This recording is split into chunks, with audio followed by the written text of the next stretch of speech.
दोस्तों, अंग्रेज भारत के समस्त शूद्रों के लिए कैसे भाग्य विधाता साबित हुए, आइए इस वीडियो में जानते हैं। जब अंग्रेजों ने रेलवे लाइन पूरे देश में बिछाना शुरू किया तो ब्राह्मणों ने हिंदू समाज को भड़काकर उसका जबरदस्त विरोध किया था, यह कहकर कि अंग्रेज धरती माता को लोहे से बांध रहे हैं, अधर्म हो जाएगा, महामारी फैल जाएगी, कोई नहीं बचेगा। कई जगहों पर दिन में लाइन बिछाई जाती थी और रात को उखड़वा दी जाती थी। कहीं कहीं तो धार्मिक भावना भड़काकर देवी देवता की मूर्ति स्थापित कर लाइन उखाड़कर रातों रात मंदिर बनवा देते थे।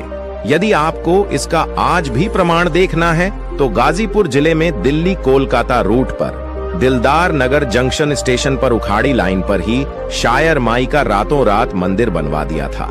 अंधविश्वासी जनता के जबरदस्त विरोध के कारण अंग्रेज मंदिर नहीं हटावा पाए थे, इसलिए ट्रैक को उन्हें मोड़ना पड़ा। आज भी दो ट्रैक के बीचों बीच यह मंदिर मौजूद है। ब्राह्मणों ने रेलवे का विरोध इसलिए किया था कि हम लोग शूद्र के साथ नहीं बैठ सकते हैं, पृथ्वी पर अधर्म हो जाएगा।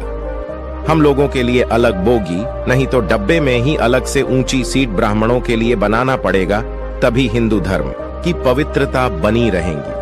ब्राह्मणों के विरोध के बावजूद अंग्रेजों ने रेलवे के रूप में बहुत बड़ा उपक्रम भारतीयों को दिया, एक नरबली, जो कि शूद्रों की दी जाती थी।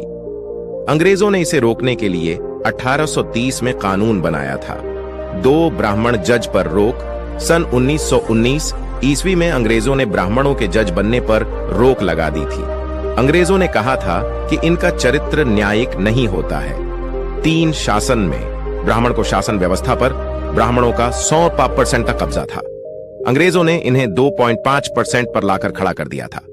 4 संपत्ति का अधिकार। अंग्रेजों ने अधिनियम 11 के तहत शूद्रों को 1703 ईस्वी में संपत्ति रखने का अधिकार दिया था। 5 देवदासी प्रथा अंग्रेजों ने ही बंद कराई। इस प्रथा में यह होता था कि शूद्र समाज की लड़कियां मंदिरों में देवदासी के रूप में रहती थीं। पंडा पुजारी उनके साथ छोटी उम्र में बलात्कार करना शुरू कर देते थे और उनसे जो बच्चा पैदा होता था उसे हरिजन कहते थे। 6 नववधू शुद्धिकरण प्रथा। सन 1819 से पहले किसी शूद्र की शादी होती थी तो ब्राह्मण उसका शुद्धिकरण करने के लिए नववधू को 3 दिन अपने पास रखते थे, उसके उपरांत उसको घर भेजते थे। इस प्रथा को अंग्रेजों ने 1819 ईस्वी में बंद करवाया। 7 चरक पूजा अंग्रेजों ने 1868 ईस्वी में बंद कराई। इसमें यह होता था कि कोई पुल या भवन बनने पर शूद्रों की बलि दी जाती थी। 8 गंगा दान प्रथा। शूद्रों के पहले लड़के को ब्राह्मण गंगा में दान करवा दिया करते थे, क्योंकि वह जानते थे कि पहला बच्चा हृष्ट पुष्ट होता है, इसीलिए उसको गंगा में दान करवा दिया करते थे। अंग्रेजों ने इस प्रथा को रोकने के लिए 1835 में एक कानून बनाया था। 9 कुर्सी का अधिकार शूद्रों को अंग्रेजों ने 1835 ईस्वी में कुर्सी पर बैठने का अधिकार दिया था। इससे पहले शूद्र कुर्सी पर नहीं बैठ सकते थे। 10 शिक्षा का अधिकार अंग्रेजों ने सबके लिए शिक्षा का दरवाजा खोले। पहले शूद्र जातियों, आज की ओबीसी, एससी, एसटी व सभी वर्ण की महिलाओं को पढ़ने का अधिकार नहीं था। 11 सरकारी सेवाओं में प्रतिनिधित्व। अंग्रेजों ने शूद्र वर्ण की जातियों को सरकारी सेवाओं में गवर्नमेंट ऑफ इंडिया एक्ट के माध्यम से प्रतिनिधित्व देने की व्यवस्था किया।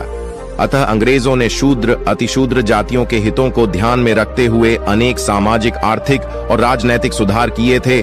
First India act, second India act, अंत में संविधान को बनवाने में अंग्रेजों की काफी अहम भूमिका रही थी।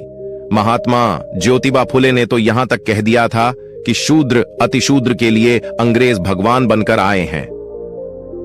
दोस्तों, अगर वीडियो पसंद आया हो तो चैनल को सब्सक्राइब कर दे और लाइक कर दे और शेयर करें। आपका दिन शुभ हो। जय भीम।